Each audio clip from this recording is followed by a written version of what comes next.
નમસ્કાર, GSTV news જોઈ રહ્યા છો આપ। હું છું માનસી। આજે 12 વાગે વાત કરવી છે। ભાજપ તો છે અડગ, પરંતુ શું ક્ષત્રિયો તેની સામે ઝૂકશે ખરા તેની ઉપર?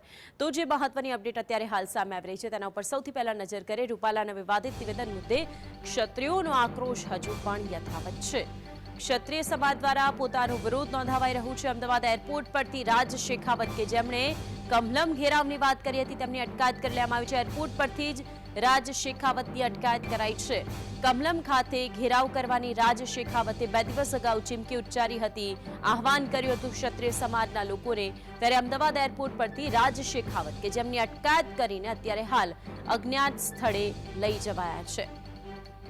એક તરફ માંધાતાસિંહ કે જેમણે પ્રેસ કોન્ફરન્સ કરી હતી અને તેમણે તે વાતનો ઉલ્લેખ કર્યો હતો કે ક્ષત્રિયાણીઓએ જોહર ન કરવા મારી વિનંતી છે।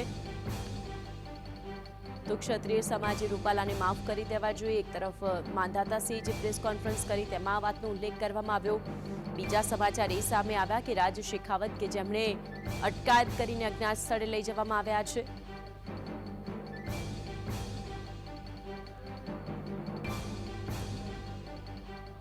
તો ગુજરાત સહિત ભારતભરમાં ક્ષત્રિય સમાજમાં રૂપાલા વિરુદ્ધ વિરોધનો સૂર છેડાયો છે। રૂપાલાના કથિત વાણી વિલાસ મુદ્દે ક્ષત્રિયો દ્વારા તેમની લોકસભાની ટિકિટ રદ કરવામાં આવે તેવી માંગ છે।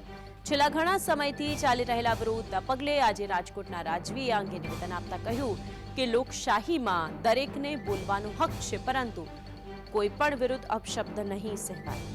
બીજી બાજુ રાજ શેખાવતે તમામને કમલમ ખાતે એકત્ર થવા માટે અપીલ કરી હતી, જેના પગલે તેમની પણ પોલીસ દ્વારા અટકાયત કરી લેવામાં આવી। એક તરફ તેમણે ચીમકી આપી છે કે અમારો રસ્તો સાફ કરો, જો કમલમ સુધી પહોંચવા દેવામાં નહીં આવે તો હું આત્મવિલોપન કરીશ। તો ક્ષત્રિય સમાજ દ્વારા પુરુષોત્તમ રૂપાલાનો ભારે વિરોધ થઈ રહ્યો છે। એવામાં રાજકોટના રાજવી માંધાતાસિંહજીએ પણ આ અંગે પોતાની પ્રતિક્રિયા આપી હતી। તેમણે કહ્યું કે ભારતના બંધારણે આપણને બોલવાની છૂટ આપી છે, તેનો મતલબ એવો નથી કે મન ફાવે તેવો શબ્દ પ્રયોગ કરીએ। પુરુષોત્તમ રૂપાલાના નિવેદન સાંભળીને મને આઘાત લાગ્યો છે। તેમણે કહ્યું કે ક્ષત્રિય સમાજની બહેનોએ જોહરમાં જાહેરની અંદર આવીને વિરોધ કરવો પડે તે બાબતનું રંજ છે। વધુમાં એમ ઉમેર્યું કે જાહેર હિતમાં હું ક્ષત્રિય સમાજ અને ભાજપને સુખમય સમાધાન આવે તે બાબતે વિનંતી કરું છું।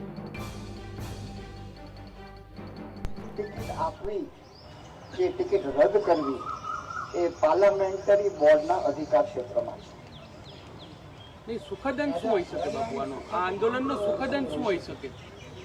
એનો સુખદ અંત શું હોઈ શકે એ મેં મારા આની અંદર મેં કીધેલું છે કે આપણે ક્ષત્રિય સમાજ અને ભારતીય જનતા પાર્ટી બંને મળીને કોઈક આના સમસ્યાનું નિરાકરણ કરે એવી મેં અપીલ હું કરું જ છું આપના માધ્યમ દ્વારા। તો આજે કે વધુ માહિતી સાથે સંવાદદાતા વિરેન્દ્ર ભાટી જોડાયા છે। સાથે આપણી સાથે મુકેશ ઓઝા જે રાજકીય વિશ્લેષક છે અને દશરથસિંહ ઝાલા ક્ષત્રિય આગેવાન છે તે જોડાયા છે। આપ ત્રણેયનું સ્વાગત છે જીએસટીવીની અંદર। વિરેન્દ્ર, સૌથી પહેલા આપની પાસે આવવા માંગુ છું। રાજ શેખાવત કે બપોરે 2 વાગ્યાનો સમય આપ્યો હતો કે કમલમને ઘેરાવ કરવામાં આવે, તમામને આહવાન કરવામાં આવ્યું હતું, પરંતુ રાજ શેખાવતની અટકાયત કરી લેવામાં આવી છે, અજ્ઞાત સ્થળે લઈ જવામાં આવ્યા છે। આપની પાસે અત્યારે શું વિગતો છે? બિલકુલથી માનસી કે જે રાજ શેખાવત દ્વારા ગઈકાલે મોડી રાત્રિના રોજ પણ એક વિડીયો સોશિયલ મીડિયાની અંદર વાયરલ કરવામાં આવ્યો હતો અને તેમના દ્વારા ફરીથી એક વખત ચીમકી ઉચ્ચારવામાં આવી હતી કે આજ રોજ બપોરે 2 વાગ્યાના અરસામાં કમલમનો ઘેરાવ કરવામાં આવશે, દંડા અને ઝંડા સાથે જવાની પણ તેમના દ્વારા વાત કરવામાં આવી હતી। તદુપરાંત તેમના દ્વારા તે પણ વાત કરવામાં આવી હતી કે જો મને રોકવામાં આવશે તો હું આત્મવિલોપન કરીશ। બીજી બાજુ વહેલી સવારે જ્યારે એરપોર્ટ આવી પહોંચ્યા હતા ને એરપોર્ટ ખાતેથી જ તેમને એક વિડીયો બનાવ્યો ને તેમના દ્વારા તેવું પણ કહેવામાં આવ્યું હતું કે પોલીસ પ્રશાસન એરપોર્ટની બહાર ગોઠવી દેવામાં આવ્યું છે ને તેમને રોક્યા છે, પરંતુ તેમને સાથોસાથ ફરીથી એક વાત લાવ્યા હતા ને તેની અંદર કહ્યું હતું કે જો ફરીથી મને રોકવામાં આવી રહ્યો છે હું આત્મવિલોપન કરીશ, અમને રોકવામાં ના આવે, અમને કમલમ સુધી જવા દેવામાં આવે। કારણ કે તેમને અનેક જે વિડીયો વાયરલ કર્યા છે તેની અંદર અનેક વખત શબ્દોનું જે ઉચ્ચારણ કર્યું હતું તેની અંદર ભાજપ હોય, કમલમ ખાતેથી જ તમામ આદેશો આપવામાં આવતા હોય છે, ટિકિટો આપવામાં આવતી હોય છે, સમગ્ર સંચાલન કમલમ ખાતેથી કરવામાં આવે છે તેવી વાત કરવામાં આવી. હાલ પોલીસ દ્વારા તેમની એરપોર્ટ ખાતેથી અટકાયત કરવામાં આવી છે. સૂત્રોએ જે માહિતી મળી રહી છે તે મુજબ જોવા જઈએ માનસી, તો હાલ જે રાજ શેખાવત છે તેમને ક્રાઇમ બ્રાન્ચ એટલે કે અમદાવાદ ક્રાઇમ બ્રાન્ચ ખાતે લઈ જવામાં આવ્યા છે તેવું હાલ પોલીસ સૂત્રો છે તે જણાવી રહ્યા છે. કારણ કે તેમને જે ચીમકી ઉચ્ચારી છે તેની અંદર તે વિડીયો હોય, તેમના સમર્થકો હોય, તે સમર્થકો ખૂબ મોટી માત્રામાં આવવાના હતા તે પણ વાતે જોર પકડ્યો હતો. બીજી બાજુ પ્રજ્ઞાબા ઝાલા દ્વારા પણ તેવું નિવેદન આપવામાં આવ્યું છે કે તે પોતે પણ કમલમ ખાતે પહોંચવાના છે. માનસી જી, દશરથસિંહ, આપની પાસે આવું છું. રાજ શેખાવતનું એ આહવાન, તેમણે એ વાતનો પણ ઉલ્લેખ કર્યો હતો કે રસ્તો સાફ કરી દેવામાં આવે અમને કમલમ સુધી પહોંચવા માટે, નહીં તો તેમણે એ પણ કહ્યું કે તેઓ આત્મવિલોપન કરશે. અત્યારે તો અટકાયત કરી લેવામાં આવી છે, પરંતુ એક ક્ષત્રિય આગેવાન તરીકે આપના સમાજ સુધી આ બધી જ વાતો પહોંચી છે. શું હજુ પણ કમલમના ઘેરાવનો કાર્યક્રમ 2 વાગે યથાવત રહેશે? શક્ય છે, પરંતુ ગુજરાતમાંથી જે બધા જિલ્લાઓમાંથી જે આવતા લોકો છે તો દરેક જિલ્લાઓની બોર્ડરો બધી સીલ કરી દેવામાં આવી છે અને અહીંયાથી કોઈ પણ લોકોને આવવા દેવામાં આવતા નથી. અમારા સમાજના જે કંઈ અગ્રણીઓ કે જે કંઈ અમારા બધા આવવા માટે અહીંયા કમલમનો ઘેરાવ કરવા માટે આવવા તૈયાર હતા, પરંતુ જ્યાં જ્યાં ચેકપોસ્ટો આવતી હોય તે દરેક ચેકપોસ્ટોએ અમને બધાની અટકાયત કરી અને બધાની આગળથી જ રોકી રાખવામાં આવ્યા છે. વિરેન્દ્ર, એક સવાલ દશરથસિંહ પાસેથી તમારી સાથે પૂછવા માંગુ છું કે જેટલી પણ ચેકપોસ્ટો છે ત્યાંથી જે આગેવાનો છે, અગ્રણીઓ છે, તેઓને આવવા નથી દેવામાં આવતા, એટલે કે કમલમ ઘેરાવનું જે કાર્યક્રમ છે તે સફળ ન થાય તે માટેનું આ આગોતરું આયોજન કરી દેવાયું હતું. બિલકુલ માનસી કે જે ગઈકાલથી જ પોલીસ દ્વારા તમામ પ્લાનિંગો બનાવી દેવામાં આવી હતી, જેની અંદર અમદાવાદ ક્રાઇમ બ્રાન્ચ હોય, અમદાવાદ શહેરની અંદર. હેલો જી, દશરથસિંહ, જે રીતે અમારા સંવાદદાતા પણ વિગતો જણાવી રહ્યા હતા કે આખરે જે રીતે બોર્ડર્સ હતી તેને સીલ કરી દેવાઈ હતી અને જે લોકોને પ્રવેશવા નહોતા દેવામાં આવ્યા. જી વિરેન્દ્ર, આપની વાતને કન્ટિન્યુ કરશો. બિલકુલ માનસી કે જે તમામ લોકો હતા તે તમામ લોકોને પહોંચવા ના દેવા માટે અલગ અલગ જિલ્લાઓ હોય, અલગ અલગ એટલે કે સાબરકાંઠા હોય, મહેસાણા હોય, ગાંધીનગર હોય, વડોદરા હોય, એટલે કે અમદાવાદ શહેરની અંદર જે એન્ટર પોઈન્ટ હોય તે તમામ જગ્યાઓ પર સ્થાનિકની અલગ અલગ પોલીસ હોય, એલસીબી હોય, અમદાવાદ ક્રાઇમ બ્રાન્ચની પણ એટલે કે તમામ ટીમો ખડકી દેવામાં આવી છે. સાથે સાથે પહેલી વખત જે પોલીસ સૂત્રો પાસેથી જાણવા મળ્યું છે તેની અંદર અમદાવાદ ક્રાઇમ બ્રાન્ચની સાથે સાથે અમદાવાદ શહેરની અંદર જે તમામ એલસીબી એટલે કે લોકલ ક્રાઇમ બ્રાન્ચો, 7 જેટલી લોકલ ક્રાઇમ બ્રાન્ચ, કારણ કે અમદાવાદ શહેરની અંદર 7 જેટલા ઝોન આવેલા છે, તે ઝોનની અંદર એક ઝોન હોય તો એક ઝોનની અંદર એક એલસીબી હોય, એટલે કે સાથે ઝોનના એલસીબીની તમામ પોલીસ કર્મચારીઓની મદદ લેવામાં આવી છે. કોબા સર્કલ હોય એટલે કે ગાંધીનગરની અંદર એન્ટર થવાના તમામ પોઈન્ટો ઉપર ગાંધીનગર એસઓજી જેટલો પણ પોલીસ સ્ટાફ હોય તે ખડકી દેવામાં આવ્યો હતો. આ તમામ લોકોને કમલમ સુધી પહોંચવા દેવામાં ના આવે, કારણ કે રાજ શેખાવત દ્વારા જે ચીમકી ઉચ્ચારવામાં આવી હતી તેની અંદર દંડા ઝંડા સાથે તો ઠીક હતી,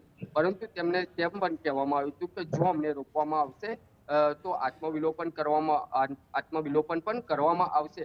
પરંતુ બીજી બાજુ જો વાત કરવામાં આવે માનસી, તો આ જે આંદોલન હતું તે આંદોલન હાલ ખૂબ જ ઉગ્ર સ્વરૂપ લઈ રહ્યું હોય તેવું લાગી રહ્યું છે, કારણ કે અલગ અલગ જે નેતાઓ છે આ ક્ષત્રિય સમાજના, તેમના દ્વારા વારંવાર વાયરલ કરવામાં આવતા હોય છે. તેની અંદર પણ તેવું કહેવામાં આવતું હોય છે કે અત્યાર સુધી અમે આવેદનપત્રો ખૂબ આપ્યા, હજી સુધી જે ચર્ચાઓ હતી, મિટિંગોનો દોર હતો, તે તમામ સમય પૂર્ણ થયો છે, કારણ કે હજી સુધી રાજ્ય સરકાર હોય કે કેન્દ્ર સરકાર હોય તેમના દ્વારા કોઈ પક્ષ કે નક્કર કાર્યવાહી નથી કરવામાં આવી. એક બાજુ પુરુષોત્તમ રૂપાલા કદાચ એ જ દ્રશ્યો જ્યારે એરપોર્ટથી વિરેન્દ્ર તેઓને લઈ જવામાં આવ્યા, તે દ્રશ્યો પણ અત્યારે જીએસટીવીની ટીવી સ્ક્રીન પર જોઈ શકો છો. એરપોર્ટ પરથી જ અટકાયત કરી લેવામાં આવી હતી રાજ શેખાવતની. જેઓ તેઓ એરપોર્ટની બહાર નીકળે છે, કારણ કે 2 વાગ્યાનો કાર્યક્રમ હતો કમલમને ઘેરવાનો, પરંતુ તે પહેલા જ રાજ શેખાવત કે જેમની અટકાયત કરવામાં આવી અને અટકાયત કરીને તેઓને અત્યારે હાલ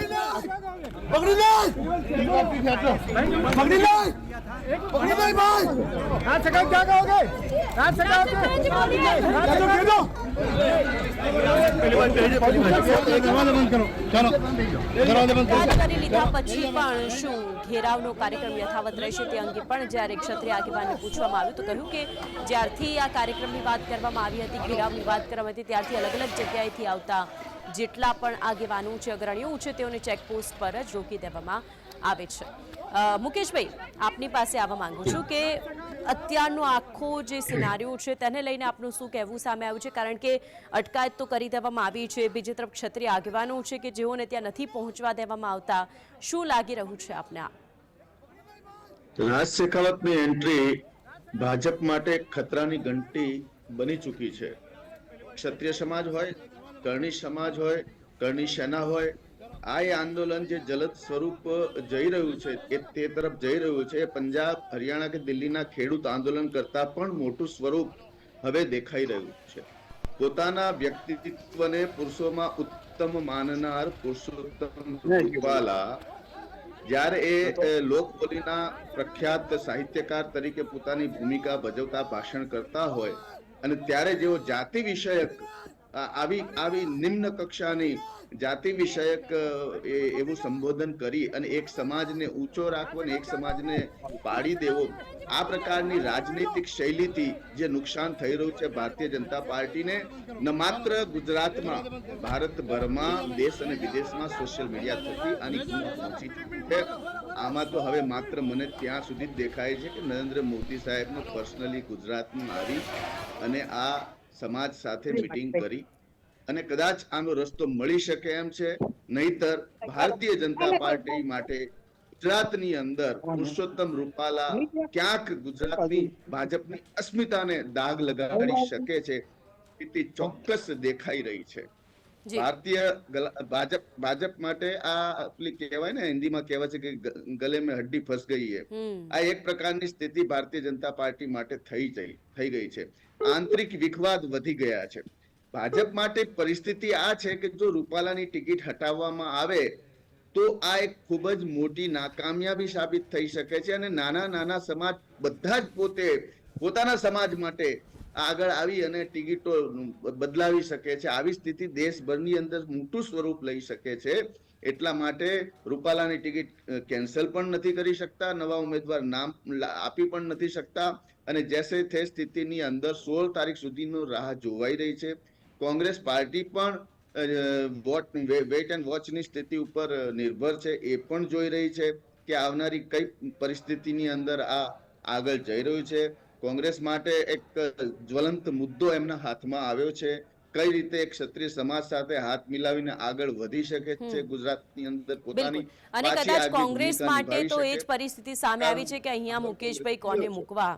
બીજી તરફ ભારતીય જનતા પાર્ટી કે જેમણે પુરુષોત્તમ રૂપાલા જે દિગ્ગજ નેતાને રાજકોટ ઉપરથી ઉતાર્યા હોય, મોહન કુંડારિયાની ટિકિટ કાપી હોય અને પછી તેમને પાછું લેવાનું આવે તો તેમને એવું થાય કે હવે બીજા બધા જે નાના નાના સમાજના લોકો છે તે પણ પોતાની માંગોને લઈને આગળ આવશે.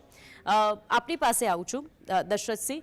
મુદ્દો એ છે કે આજરોજ માંધાતા સિંહે એક પ્રેસ કોન્ફરન્સ કરી હતી. તેમાં પણ તેમણે એ વાતનો ઉલ્લેખ કર્યો કે તેમણે જે પણ કહ્યું તે ખરેખર ખૂબ જ ખોટું છે, પરંતુ ક્ષત્રિય સમાજે તેમને માફ કરી દેવા જોઈએ. એક ક્ષત્રિય આગેવાન તરીકે આપ શું માનો છો? ક્ષત્રિય સમાજ કાયમને માટે જ્યારથી ભારત દેશની જ્યારે એકતા અને અખંડતા માટે પણ જ્યારે ભારત દેશને જ્યારે જરૂર પડી ત્યારે ક્ષત્રિય પોતાનું આપ્યું છે કઈ પણ વસ્તુમાં. પણ આ એક વસ્તુ એવી છે કે આની અંદર શું છે કે આન બાન અને શાન છે ભવિષ્યમાં પણ. તો આજ પોતાના ઉમરા સુધી જે આ વાત આવી છે તો હવે આ લોકોએ જે માફી પણ માંગી, પણ માફી માંગવાનું કારણ પણ જોયું છે કે કેવું દર્શાવ્યું માફીનું, કે મારે માફી કે મારે કોઈ પાછા શબ્દો લેવાના ના હોય, પરંતુ મારે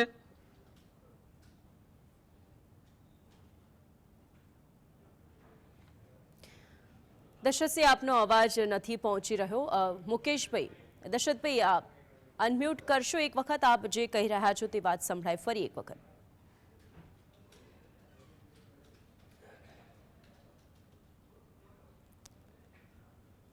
ફરી આવું છું આપની સાથે. મુકેશભાઈ, આપની પાસે આવું છું. સ્થાપના કરવાની જી જી ત્યારે 562 રજવાડા જ્યારે આપ્યા ત્યારે પણ કોઈ ક્ષત્રિયોએ વિચાર નથી કર્યો. તો આજે માફી કરવામાં પણ વિચાર ના કરવો જોઈએ.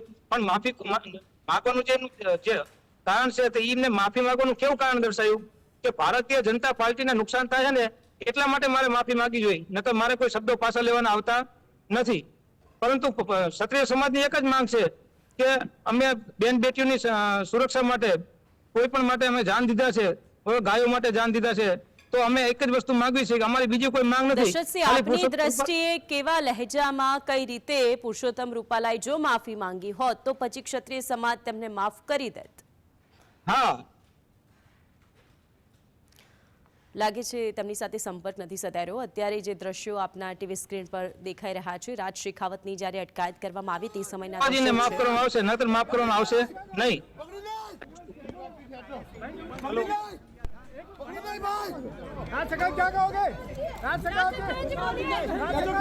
અટકાયત કરી લેવામાં આવી છે. હવે મુદ્દો એ છે કે 2 વાગ્યાનો તેમનો જે કાર્યક્રમ હતો તે પહેલા જેમણે આહ્વાન કર્યું હતું, જેમણે કહ્યું હતું, તેમની જ અટકાયત થઈ ગયા પછી પણ છતાં શું ક્ષત્રિય આગેવાનો પહોંચશે કે ખરા?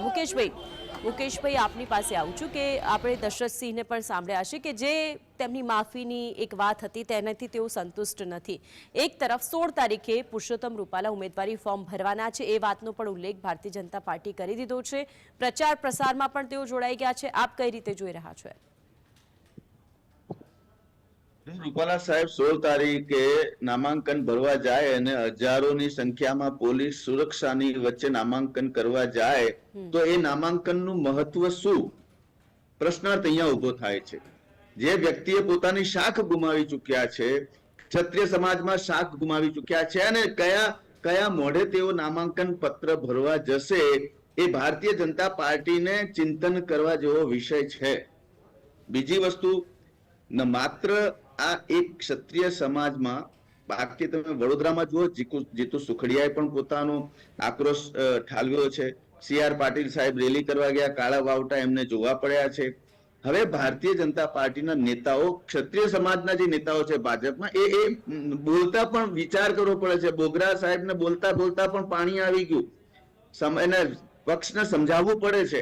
એટલે આવી જે સ્થિતિ નિર્માણ થઈ ગઈ છે, એ આગ પ્રસરી ચૂકી છે. એ સમયે અહીંયા ચોક્કસપણે એવું નિવેદન હોવું જોઈએ, ઉચ્ચ કક્ષાનું PM લેવલનું નિવેદન હોવું જોઈએ. આ ક્ષત્રિય સમાજની માંગણીને સંતોષવી જોઈએ. અને આ રૂપાલાનું નામાંકન કદાચ ભારતીય જનતા પાર્ટીને ઉત્તમ લાગે કે મારી દેશની અંદર શાખ અને જે 5 લાખની લીડના સ્વપ્ન જોઈ રહ્યા છે, એ 5 લાખની લીડ ક્યાંક 5 લાખ ડાઉનમાં ન જતા રહે, હારમાં ન બદલાઈ જાય એવી સ્થિતિ સર્જાવા જઈ રહી છે. ગુજરાતની અંદર જે ગુજરાત 26 સીટ ભાજપને આપવાની વાત કરતા હતા, ત્યારે આજે ભાજપને રૂપાલાની ટિકિટ રદ કરવાની વાત કરી છે. જો એક ટિકિટ રદ કરે તો કદાચ 26 ભાજપ આવી શકે, અને જો આ એક ટિકિટ રદ ન કરે તો કદાચ 25 ભાજપની જઈ શકે ને એક સીટ પુરુષોત્તમ રૂપાલાનું એ વાક્ય પણ તમને યાદ હશે, જે હમણાં જ આ વિરોધની વચ્ચે જ સામે આવ્યું. એમણે વાતનો ઉલ્લેખ કર્યો કે 5 લાખની લીડથી અમે જીતીશું. હવે જો તેમને આટલો જ આત્મવિશ્વાસ હોય તો પછી આ જે ક્ષત્રિય સમાજના આગેવાન છે દશરથસિંહ, આપનું શું કહેવું સામે આવ્યું છે તેમના સ્ટેટમેન્ટ? ક્ષત્રિય સમાજ 22 કરોડ ક્ષત્રિય સમાજના આઝાદીથી માંડીને અત્યાર સુધી ભાજપ સિવાય વોટ નથી પડ્યા. કારણ કે ભારતીય જનતા પાર્ટી એક એવી પાર્ટી છે કે જે હિન્દુત્વ ઉપર અને ધર્મ ઉપર ચાલતી પાર્ટી છે. તો સુવર્ણ કોમની અંદર જોઈએ તો ક્ષત્રિય, બ્રાહ્મણ આ બધા વસ્તીના બધાના વોટ એને ભાજપને જ સિક્યોર હતા. પરંતુ જો આ એક ક્ષત્રિય સમાજના વોટ સિક્યોર નહીં થાય તો એની સામે એને બહુ મોટો ફટકો પડશે. અને આનું જે પરિણામ રહ્યું ને એ 8 સીટોની અંદર તો આવશે. એ જે 5 લાખની જે લીડની જે વાત કરે છે, તો એ 5 લાખની લીડ એમને શક્ય નથી. જો પુરુષોત્તમ રૂપાલાની એક ટિકિટ સવાલ થાય કે જો રાજ શેખાવતની અટકાયત કરી લેવામાં આવી છે, જે કાર્યક્રમ તેમનો નિર્ધારિત હતો, હવે શું તે કાર્યક્રમ પહોંચશે ખરો? કારણ કે તેમની તો અટકાયત થઈ ચૂકી છે. અટકાયત થઈ ચૂકી છે, પણ અમારા બધાના પ્રયત્નો તો એવા છે કે જે બધા માણસો ધીરે ધીરે, ભલે વાહન નો જવા દે તો પેદલ પણ ચાલીને પણ એ લોકો જવાની તૈયારી રાખી છે. પરંતુ અટકાયત થઈ ગઈ છે એટલે એના કારણે જઈ શકતા નથી. પરંતુ હજી તો 2 વાગ્યા સુધીની અંદર લગભગ માણસો બધા પહોંચવાની તૈયારી રાખશે કોઈ પણ ભોગે. ઓકે મુકેશભાઈ, જે રીતે આખું નિવેદન સામે છેલ્લા 15 થી 20 દિવસથી આ મુદ્દો ચર્ચાઈ રહ્યો છે, એક વસ્તુ એ પણ સામે કે પુરુષોત્તમ રૂપાલા તો 2 દિવસ તમિલનાડુના પ્રવાસે છે. આ બધી ચર્ચાઓને વિરોધની વચ્ચે ત્યાં જઈને તેઓ પ્રચાર પ્રસાર કરશે, માછીમારો સાથે વાતચીત કરશે.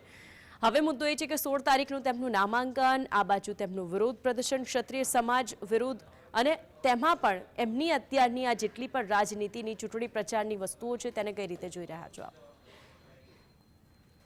પુરુષોત્તમ રૂપાલા વ્યક્તિત્વ દ્રષ્ટિએ હું એમને ખૂબ જ સારા વ્યક્તિ માનું છું.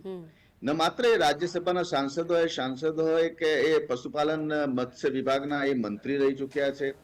તેમની વાણી જે છે એ મધુર છે. લોક ગામડાની જે કહેવાય છે કે લોકવાણી દ્વારા તેઓ એક સારું સ્ટેજ ઉપર મનોરંજન પણ આપતા હોય છે. સાહિત્યકારની ભાષા બોલતા હોય છે. ડાયરાઓની અંદર એમની ઉપસ્થિતિ અવશ્ય રહેતી હોય છે અને જનપ્રિય નેતા છે. ગુજરાતમાં અત્યાર સુધી સૌરાષ્ટ્રમાં રૂપાલાનું નામ એક જનપ્રિય નેતા તરીકે ખૂબ જ ઊંચું હતું અને જે એમણે આ સૌરાષ્ટ્ર કે આખા દેશની અંદર પોતાનું નામ ઉજળું કર્યું છે. પરંતુ આની પાછળ કોઈ રાજકીય ચાલ છે, કઈ શું છે એની પાછળ કઈ સમજાતું નથી. ખૂબ જ મોટી કોઈ ગેમ રમાઈ રહી છે. કારણ કે પુરુષોત્તમ રૂપાલા સાહેબ જ્યારે એક સમાજને આટલો નીચો નાખી દેવો ને એક સમાજને આટલો ઊંચો કરી દેવો, એ કદાચ રાજકીય નેતાને 45 વર્ષની રાજકીય કારકિર્દી વાળા વ્યક્તિત્વને આ શોભાયમાન નથી.